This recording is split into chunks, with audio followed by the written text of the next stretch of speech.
Adventurers, welcome back to the Starfield Debate Podcast. I mean, the Elder Scrolls Lorecast. We just spent like the first 20 minutes of just literally 20 minutes hanging out here debating. Lotus and I were like, I feel like this is what the launch for Starfield will be like. Well, I feel like this is what the launch. Well, What about this? Well, what about this? And we went back and had a really fun conversation. So we don't hate each other. It was more of it wasn't even so much of a debate as a series of predictions. Again. I thought we were mortal enemies. I feel like whenever you're on the internet and you have different opinions about something at this point, it's like you just have to assume that people are just trying to murder each other or something. Oh, yeah. Right? There's no logical debate. There's just rage. Right. It's just rage and anger.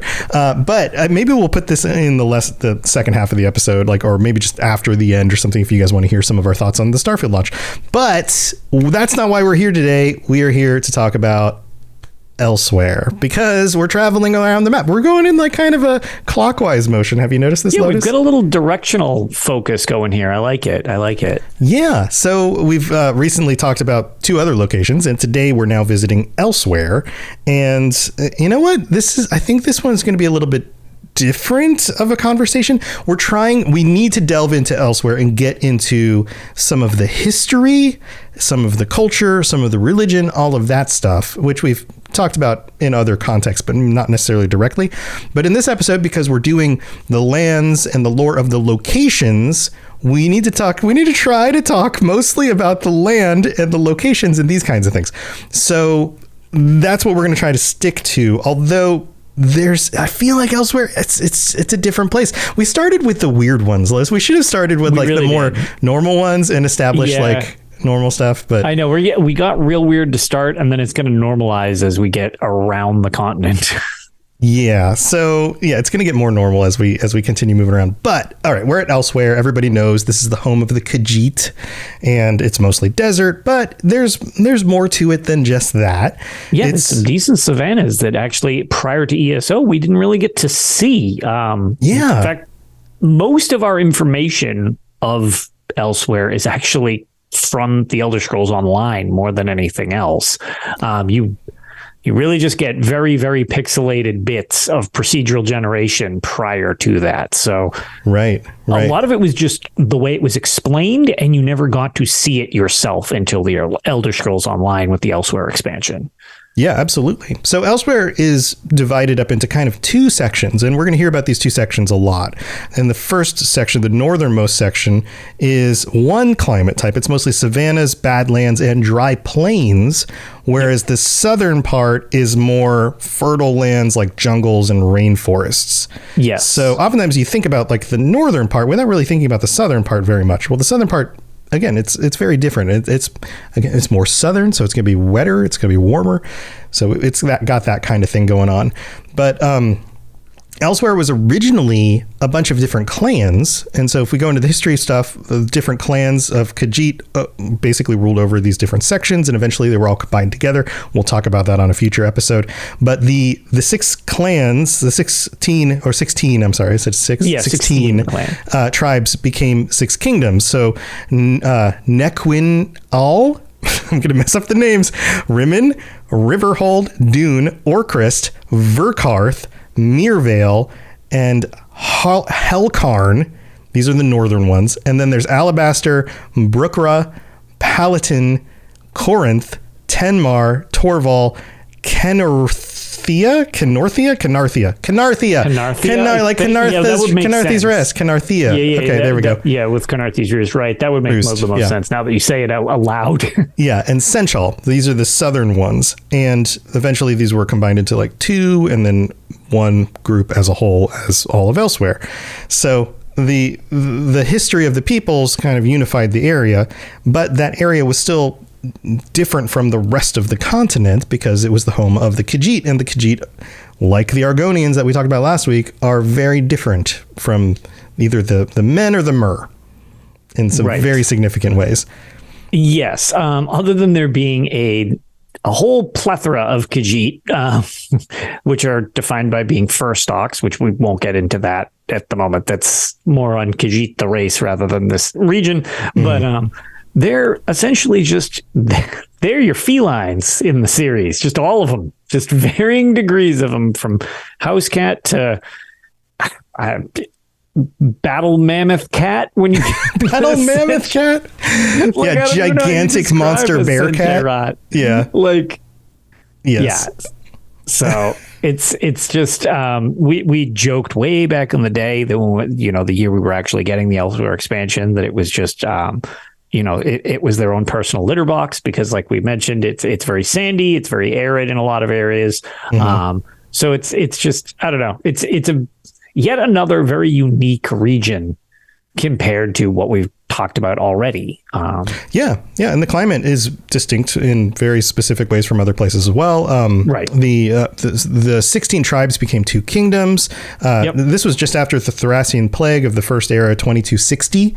And so you wiped out a lot of Khajiit. Right. They were very susceptible to the Nahat flu. So I said Thracian plague. The Nahat flu was another thing too. Oh, yeah. Wow. They're just susceptible to everything. You said the Thracian plague. There's a few of these like plagues and flus that go around. The Khajiit do not have a lot of durability when it comes to. Wow, I went to another plague that totally like wipes out the city. And that works. They have a problem with that one too. But this is after the first era, 2260. So this is before ESO. Right. All of this stuff. Right. And so the 16 tribes combine into 2 groups. There's the Northern Kingdom and the Southern Kingdom. And the Northern is Nequinal, which is the same as Anakina. It's the same place. Yes. It's just a different name. Well, there's a lot of regional shift, I guess, with the way Elsweyr is divided up when you've got kind of these things. So over the games, or I guess over the like story itself, they shift a bit more than some of the other cultures. Think of it as like in a similar, not in a great house form, but those great houses kind of like shift the terrain on who owns what in Morrowind. It's similar to this, but it's more of like a kingdom dynamic as opposed to a great house dynamic, if that makes sense. Right. And then the southern section is called Palatine, and it's spelled funny. Of course, whenever you see the more normal, quote, normal spelling, the more, I don't know, English, European type, Latin English kind of, that's usually the Empire, right? That's usually yes. Cyrodiilic or something like that. Doesn't really fit so much with a couple of the other ones. Like same thing with Anakina, as opposed to going to Rockla or something. Right. So very definitively different name types. Right. So the southern section is wealthier and was known as Palatine. Apostrophe I've heard Palatine. Atiin. That's like the Khajiit spelling, but the Cyrodiilic is Palatine. So Pellitine. They're the same thing though.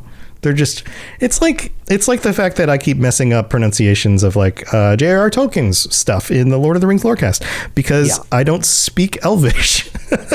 So I say things accidentally with like my own accent, I guess. And then I'm like, oh crap, I messed that one up again. But that's kind of the vibe here, right? Yeah, very much so. Very much so. So one of the other things I wanted to mention is because we've gotten to see some of these locations in the expansions in ESO, we actually can see some of the architecture, like the artistry in the buildings and the way things are made. And this is another one of those reasons why this part of the world is so distinct and different from all these other places. If we look at our world influence on the artists, you have things like ancient Indian architecture and some of these Southern Asian influences and even in some of these ancient temples that we have in our own world, among like I said, Southern Asia, or even parts of, I don't know, the string of islands south of Asia. What's that group called? What's that area called? Oh God. Everybody's screaming. Somebody's yelling void right now. You know what I'm talking about. The string of islands that goes south towards Australia. Anyway, there are structures in those parts of the world that have very similar architecture to what we see in Elsweyr. And it's beautiful. It's all very like built from the same earth and the rocks around. So it's still got that orange kind of texture to a lot of the rocks and things.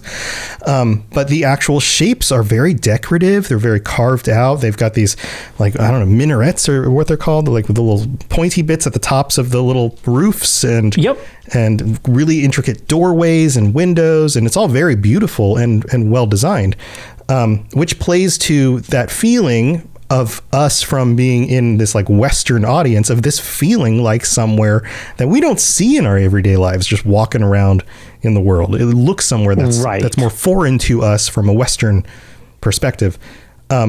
What do you think about all this stuff? I loved visiting these locations when the Elsweyr expansion especially came out. Yeah, the Elsweyr expansion especially, and it's actually funny because people have mentioned in chat, which I will agree with. In-game traversing the landscape, specifically in Northern Elsweyr, is a bit rough. Yeah, because of we'll go into a very quick specific bit of terrain here. There's a giant scar down the middle of the Northern Elsweyr region, and it's this giant canyon essentially.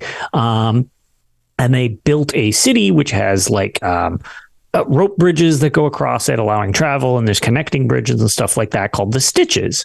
So like it stitches up over the scar. It's kind of like its own neat little thing, but it makes in-game travel sort of obnoxious if you're trying to go somewhere quickly, because there's no real quick routes around. However, the region itself and the design of it, I was super excited to see back, when it was first being revealed. I think the music in the area is very, very cool. It's very unique. It's got that Indian feel to a lot of it. And the zone itself, because again, we hadn't really seen anything of it, I was very curious to see where this weird Elsweyr land was. And when it was fully actualized, I thought it had a very unique feel to it. Again, more so the culture, so we'll just touch on it. But the reverence for the moons and the cycles of the moons and, the tide of the lunar lattice and all of that with the Khajiit culture is neat, just because a lot of their architecture has like the moon and suns into the architecture itself. So it's got a very unique shape to it. But I liked the fact that it wasn't just straight up desert. So it was like, it's Alakir Part 2. Mm-hmm. It felt less like the savanna deserts and more like somewhere you would find in like Africa or something like that, where it's like, okay, yeah, there's desert regions, but it's also not just all desert. Like it's got more to it. And I thought that made it a little more unique than I was expecting, actually. I still wish we had been able to see the Tenmar Forest, which is not actually in the game yet. But it's just that little sliver is just kind of not discovered on the map. Yeah. It gives me a twitch. But no, in general, I really liked the region. I thought it added a lot to the series and fleshed out. Honestly, that seems like a fan favorite race of characters and culture that really had not been fleshed out, other than they're the kitty people. Yeah. It was it added so much more to it. So I really, personally, it's one of my favorite, zones in ESO, just because I don't know. I really like the way they actualized it in game. Yeah. Getting around is a little difficult. So there's that. Yeah. That is kind of a pain in the butt, but the locations that you do get to visit, the cities, even the different types of Khajiit that you meet, all the different varieties of fur stocks are very cool, because this is their homeland. So they are walking around doing their things. And, it's really crazy to think of, like, can you imagine a human society where some people are average sized people like you and me, and some people are the size of house cats, and some people are the size of bears. and all of these people just live in a city together and get along and talk and and can be related to each other, because we've talked about this before in the first stock stuff. It has to do with the cycles of the moon, depending on which one you look like when you're born. And on that note, some of the places you go to for some of their temples and stuff like that you see different characters. There's some really good ones with the Elfiq, who we had not actually seen anything of. We had heard of Elfiq, but never encountered them, which they're basically just like super sentient magical house cats. Which is great, because some of them wear very entertaining little hats and clothing and stuff like that. So if you look up Skooma Cat, which is the Sheher Gorath version of Khajiit, he oftentimes is portrayed as an Elfiq, but One of the things that I really, really like the aesthetic on those specifically with their little temples, was a lot of them reminded me of like Tibetan monasteries and stuff like that, which I thought was a really cool and unique aesthetic that wasn't actually in much else to the game. So I thought that gave it a very, very unique feel that we hadn't seen elsewhere, but I'm sure whatever. Elsweyr. Yeah, it's kind of hard to say Elsweyr and then not have it just be an awkward joke about this place in the series. It's clearly a clever name that the developers put in like years ago at the beginning of the series to be like, oh, and then there's that place that's Elsweyr. We won't talk about that. Right. Yeah. And now that we're actually at the point where the series is so fleshed out, it's like, oh, we actually have to go there. We actually have to talk about that place that just has a clever name. Yep, you do. Speaking of other places, these are some of the notable locations, like cities and other locations. We have, this is alphabetical. There's Alabaster, which is the city found inland from the Niven River on the Elsweyr side of the border. So this is just kind of just in on, it's one of those boundary locations. Yep. Then there's Corinth, which is in central Elsweyr. Dune, which is in northwestern Elsweyr near the Valenwood border. So this is off on that side of the map. The Halls of Colossus are a notable location because this has a lot to do with dragons. It does. Also, just one thing of note, because I always love being able to give my little tidbit of the classics. You actually go to this specific location, the Halls of Colossus, in the Elder Scrolls 1 arena. So that pull is actually all the way from the original game. Right. And this is a location that housed the Numidium at one point. So yes, it's got some cool for a number of reasons. Important stuff that happens around the Halls of Colossus. Right. And the Numidium being a colossal structure, therefore the Halls of Colossus, that makes sense, right? Canarthy's Roost, which has been in the game since launch. Yeah, that was your starter island for the Eldamir Dominion. Yep, it's a southeast or southern coast, where Morimer live peacefully together with the Khajiit there, which is kind of crazy. Minstrel is a city on Canarthy's Roost. Orcrest is a city in northern Elsweyr, south of Riverhold. Yep, and that's actually, it's a public dungeon in ESO, and that's actually the one when I mentioned the wrong plague when we were talking about which plagues wiped out the Khajiit. The storyline to that is, it's right after the Nott flu is wiping everybody out, I believe. It's real plaguey. Real plaguey over there. Real plaguey over there. Then there's Ralka. Yeah, it's like a big trade city in the zone in ESO. Yeah. I actually really like Ralka.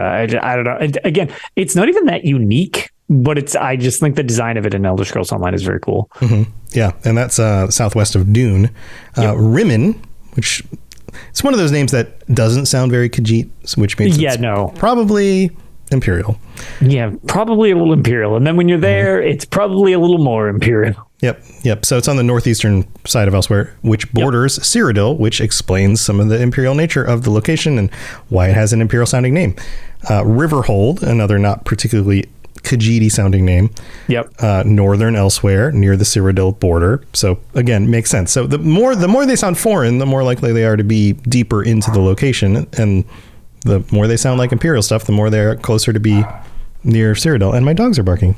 Then there's Senchal, which was a slum turned into a coastal resort. It lies on the northern shores of the southeastern tail of Elsweyr. So there's that. Hold on one second. Hey! Stop! They're very excited. Well, actually, we are talking about Khajiit. Maybe they're chasing Khajiit right now in the background. You just don't realize it. Maybe they're barking at the neighbor. Here, let me see. Very on brand. Let's see if they'll hear their bag of treats. I see, bribing them. He knows I'm discussing cats. Oh, here you are. All right, you guys sit and be good for a few minutes. All right, you stay. And then we have Torval, which is the last of this group, which is a city-state and seat of the Main near the southwestern Valenwood border. And the Main is the leader of the Khajiit, which we've talked about before when we were talking about the first ox and all that stuff. Yep. So those are the locations. If you ever want to go travel and visit these places, you know where to go now. But many of them. So here, tell you what, we're going to take a break. We're going to go thank our patrons. I'm going to make sure the dogs don't bark anymore. And we'll be right back, but don't go anywhere because we got to talk about flora and fauna and some other stuff. So we'll be right back. This is Hermes Morak, Dragonborn, and you are educating yourself to the Elder Scrolls Lorecast. All right, here we are in the middle of the show. This is where we get to thank our patrons, including our newest patrons, including Elizabeth N. and Don C. and MK44 just upgraded to a year pledge. Got a nice 10% discount by just pledging for the entire year, which is super great. Thank you so much for that. And Neon Knight, who is our new tier 5 Daedric Prince. And speaking of Daedric Princes, we've got Kira C, Neon Knight, and Noodle Al Dente, who get shout outs every week. Welcome to the group, Neon. And that brings us up to 141 patrons. Good Lord. Holy moly. You guys are the best.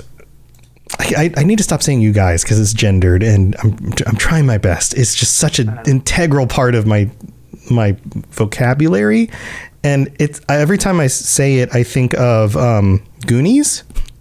Yeah, where he goes, "Hey, you guys." Yeah, and to me that's just like a warm fuzzy. But if you hear me use it, I'm trying to be inclusive. I need to train myself not to use it anymore. I get what you're saying, but it's like that's the way like my wife and I call each other bruh. Yeah, right. Right. Yeah. I'm just call everybody babes. Hey babes. Yeah. You babes are great. There you go. Anyway, if you want to go check out the patreon.com/Elder Scrolls Lorecast, and we would really, really appreciate your support, and you get lots of cool stuff. So go check that out. There's also a new review. This one's from Dill Pickle 004. 004. Is it 004 like a 007? Yes. Okay, so absolutely. Dill Pickle is this is secret agent. This is already canon, so yeah, go on. This is secret agent Dill Pickle reporting in, who says, from the United States, which is weird, but 007s are supposed to be British, right? Unless he's infiltrating us. Oh, no. Okay, well, Agent Pickle says, this podcast made me get back into the Elder Scrolls. I stopped playing after a while due to being burned out, but the way Lotus and Tom dive so deep into the lore made me want to get back in just so I can find and read all the lore books in Skyrim and then learn it all myself. Thank you guys for bringing the love of the Elder Scrolls back to its height for me. I truly can't thank you guys enough. Aw, super sweet. I'm so glad. Well, happy to entertain and I guess educate as we bumble our way through these and give other people direction. Well, you're a very nice secret agent, so thank you. Yes. Thank you, Dill. If you'd like to leave us a rating and review, a 5-star rating and a review in the future on Apple Podcasts, we'll get read out by us, and we'll say thank you for leaving it. Otherwise, you probably screw up the name. And you can leave reviews on Spotify or any other platforms that you listen to. So just, all that stuff is extremely helpful. Thank you so much for your support. Let's get back to the rest of the show. You're listening to the Elder Scrolls Lorecast, dear child of cities. That is why the Night Mother loves you. All right. Before we get into the flora and fauna, we have to talk about the cuisine of the Khajiit, because they biologically seem to work in a very different way than everybody else, especially when it comes to one of the flora that exists in this part of the world. Yeah, I would say flora. Because I don't know how you would not. I'm talking about moon sugar. Yeah, so we're talking about it's moon flora. Sugar. It's flora. So the Khajiit, because they are cats, love really, really sweet things. So candies, cakes, puddings, sugar meats, honey stews, all sorts of that kind of stuff. So my teeth hurt thinking about that. Yeah, so they're like little kids. They can't get enough candy, right? Now, a lot of these dishes include moon sugar, which they grow and is basically a staple of a lot of their food. But of course, you can turn moon sugar into skooma, and that's where things get even wackier. Yeah, it's just kind of like the drug counterpart from processing the moon sugar, and you get all sorts of, you encounter skooma a lot throughout the series. It has some positive effects. It has crippling well, you never really deal with too many side effects of it in game, I guess, probably from not having prolonged usage of skooma. But yeah, a lot of characters that you encounter in game with skooma addictions and stuff like that. It's pretty rough. It's a pretty rough,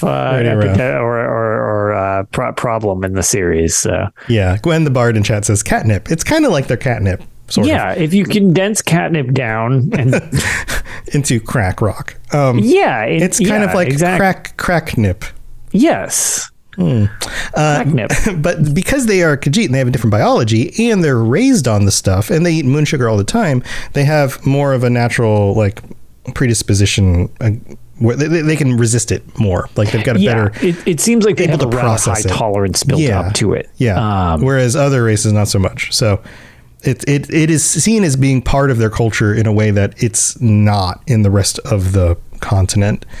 They also like cheese and ale and some of these other more common things as well. Yep.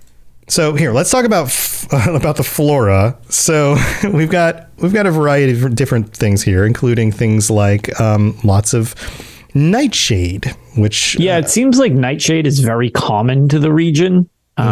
Which nightshade can be found in a lot of different places on Tamriel, but it just seems apparently it's more heavily found in the Elsweyr region, which is it's poisonous and it's used in like narcotics and in a lot of conjuring potions and these kinds of things. That's a trend here. So this is another one of those like don't just eat one on your own. Probably not a good idea. Yeah, but lots of nightshade, and then across the continent we have a lot of things that you would kind of expect to see. This Elsweyr for the most part doesn't look the same way that some of these other locations we talked about look. Like if you go to Morrowind, you've got like the weird mushrooms and stuff. If you look over in where the Argonians live, I was going to say Argonia, but I should call it Black Marsh.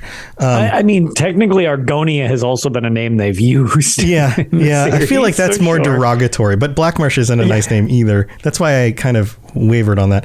But places like that, you've got some weird plants and things, but you also have the normal stuff.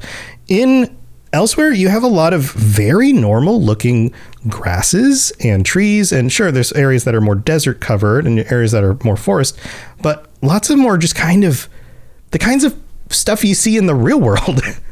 Right. And that's the thing. It's be it the desert or the savannah or whatever, you get a lot of just kind of, at least it seems like, much more commonplace things. You're not getting a lot of even though the place is unique, it doesn't have some of the weird ash yams because of the volcano constantly off to the side, or some of these horrific things growing down in the swamps and stuff like that. This is more just kind of like the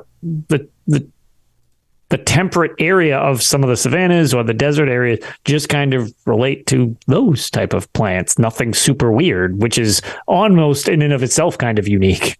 Yeah, it kind of is. And then when we get to the fauna includes other kinds of creatures you would see in these locations, even wild cats that aren't Khajiit that look very similar, because many of the first stocks look like these other cats. They just happen to be intelligent.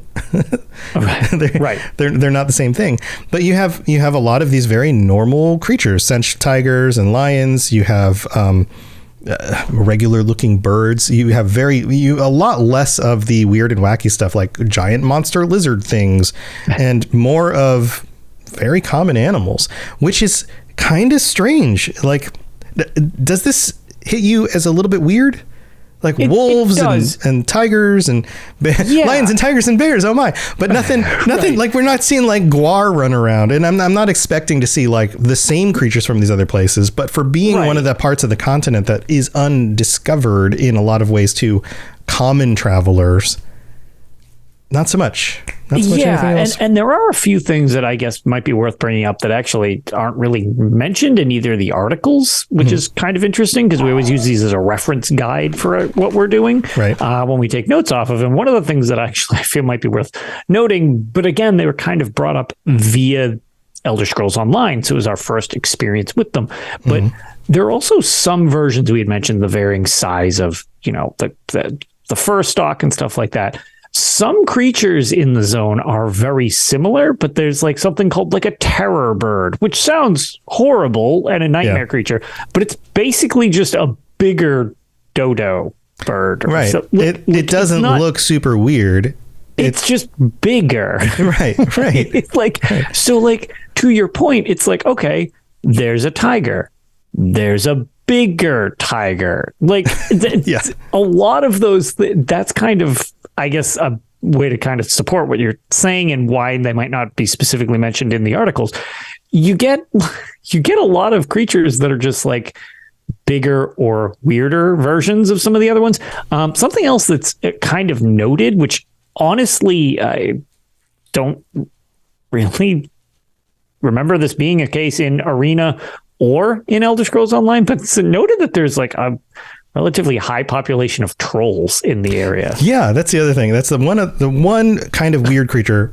But trolls are everywhere else too. It's not like it's trolls unique to this area. Super, like that's a pretty common creature to the game series. Right. And on top of that, I didn't see many more than anywhere else. Yep. The only other weird creature are dragons because they show up during part of the storyline from ESO. Right. But again, it's not that the dragons are indigenous to this specific part of the world. It's just they came out of the halls of Colossus. Right, that's where they came out, and so they're hanging out near the place that they were released from.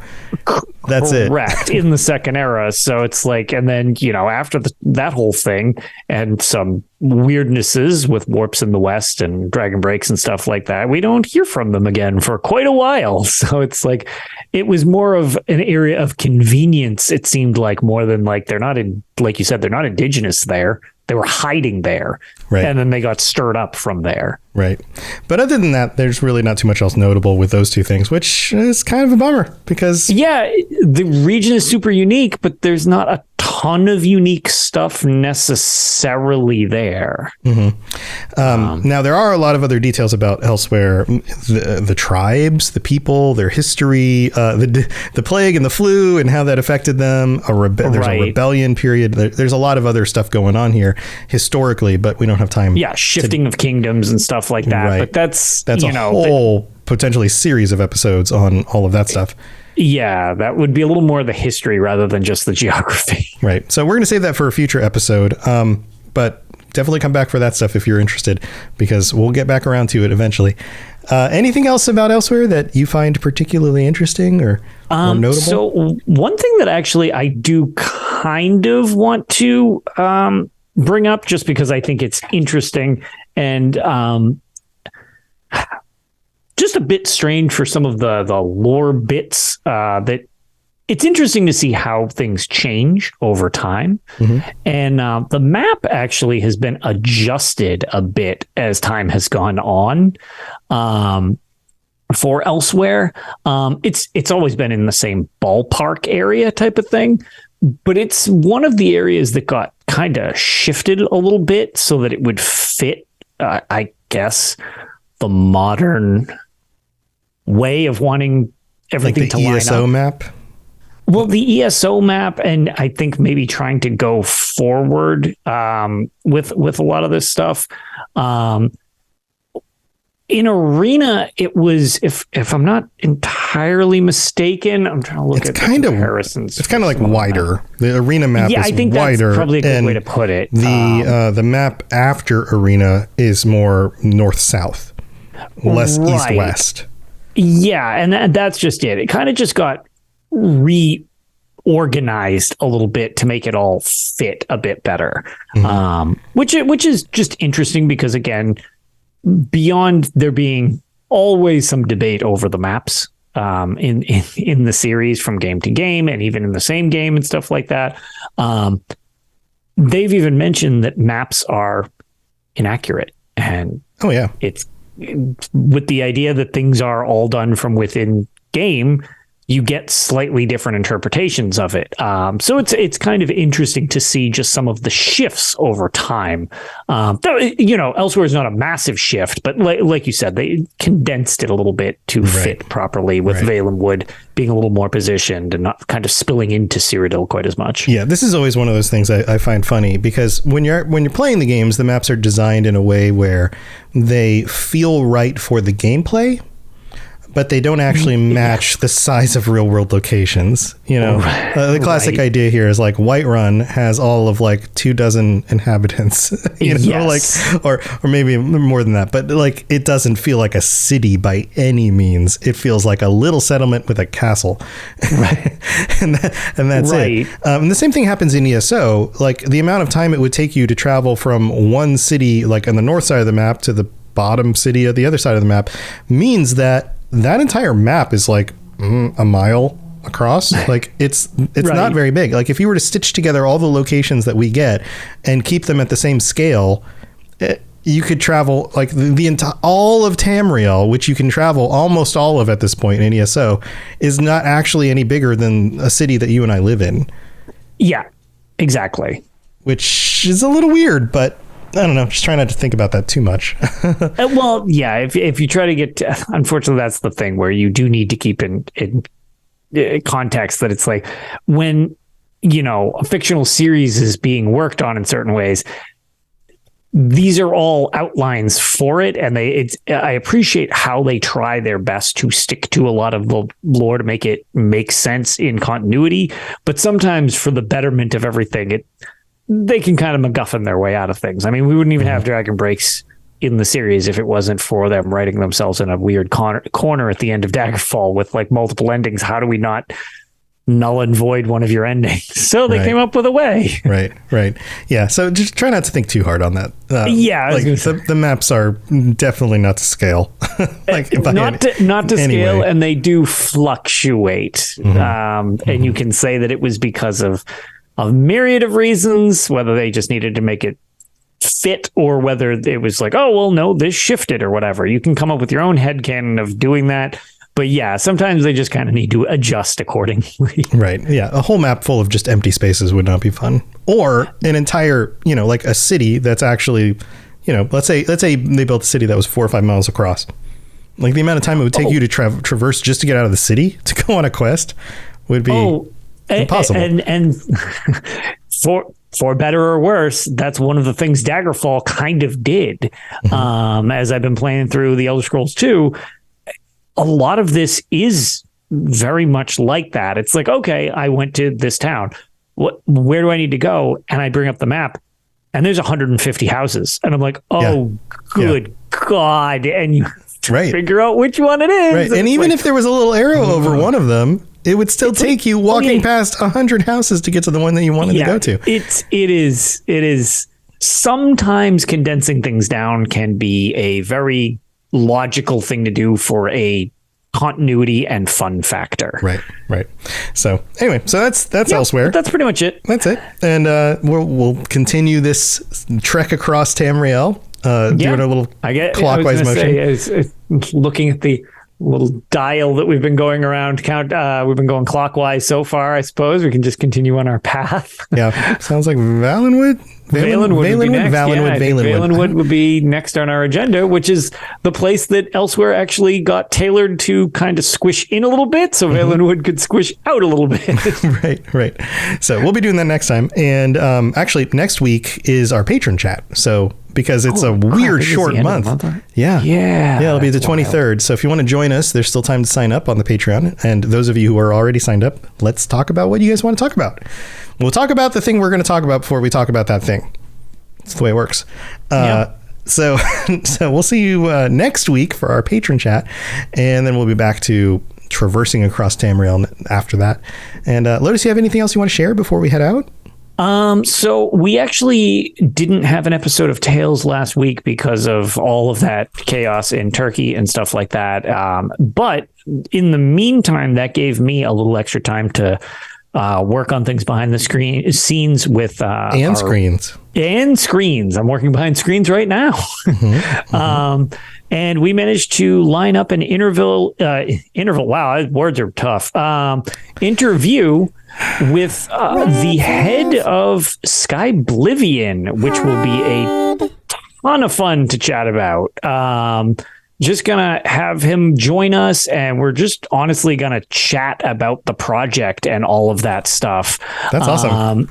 Yeah, I was gonna say I figure Rob might be entertained by that, but yeah, it should be a really fun. Rob chat. Is the head of Skyblivion. It's Rob all along. It's been Rob all along. It's been Rob all along. Wearing a mask. But yeah, so it should be a lot of fun. We'll actually be recording. If you hear this when it is released, I guess theoretically you could join us live for our show over at Tales of Tamriel, which is just we're going to be recording Sunday at 1 p.m. Eastern. Translate accordingly because time zones are hard, and my brain turned to mush trying to manage the 3 time zones we're working with between the 3 of us. But otherwise, it'll just be on the normal feed like usual once once it's recorded. Because just like this show, most people like to just listen to it on the podcatchers and stuff like that, myself included. Yep, that's how it goes. Yeah, go check that out. That sounds like I'm looking forward to it. I'd love to hear more about that whole project because that sounds awesome. It's so ambitious. It's like yeah, it's wild. Callie's wondering if you're going to record any more dungeon walkthroughs. Actually, yes.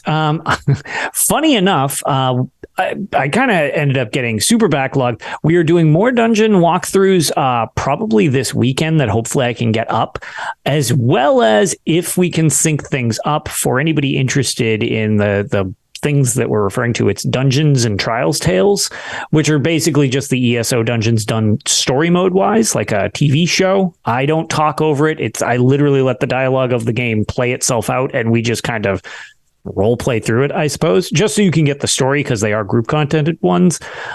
We are going to attempt, see my editing skills, to do a full story trial this weekend too. Which is a way bigger undertaking than 4 people doing a dungeon for a story. Yeah. This is 12 people trying to coordinate to do a story dungeon. That's a lot of patience among the people. We'll see how that goes. Hopefully well. But so if that is a series you like, I know a lot of you have sent me messages about it and stuff like that because you haven't been involved with it or don't want to make a new character just to replay it because you can't replay these, which is very odd. You get like one-time things, so you have to make a new character to see them. I would like to continue to flesh out the whole series for everybody. Just because I know that many people have said that it's been helpful or good as a refresher. So hopefully soon I will have the whole set of them out. There's just a lot of dungeons in ESO. That's true. It's true. Yeah, nice. Well, good luck with that. That sounds fun. All of my stuff, you guys know, robotsradio.net. So I've got a bunch of different shows. Also, still no news on Starfield, but as soon as we get news, we will be reporting about it on the Starfield Lorecast, and also starfieldinsider.com is a website that me and a number of other content creators are contributing to with any of the news or leaks or eventually lore and gameplay stuff, all of that kind of stuff. So go to starfieldinsider.com, go bookmark it, check it out a few times, look for new stuff on there if you want to stay plugged in. That's what I got going on. And Lotus, thank you for joining me again. And everybody in chat, it's always so fun to have you guys here, and I love all the conversations and comments and all that. And we will see you next time with our patrons. Stay safe out there. We'll see you later. Bye, everybody. Bye, everybody. Thanks for joining us. We'd love to hear from you. You can reach me on Twitter at robots_radio or Lotus of Doom at Lotus of Doom. Also, you can join us on the Robots Radio Discord channel. You can easily just search Robots Radio Discord on Google or check the description underneath the podcast. Also, this podcast is recorded live every week on Thursday nights, 9 p.m. Eastern, 6 p.m. Pacific on the Robots Radio channels on Twitch, YouTube, and on Facebook. So just search Robots Radio on any of those platforms. Come join us. We'd love to chat with you while we record the show, or before or after. Either way, just come hang out with us. And if you're looking for more information about my shows and the shows on the Robots Radio Network, go to robotsradio.net for all the information about all the shows on the network, including the Robots Radio Rocket Club, where I help both new and existing podcasters to grow their shows, build their audiences, and create the best podcast they possibly can. All of that at robotsradio.net. We'll see you next time.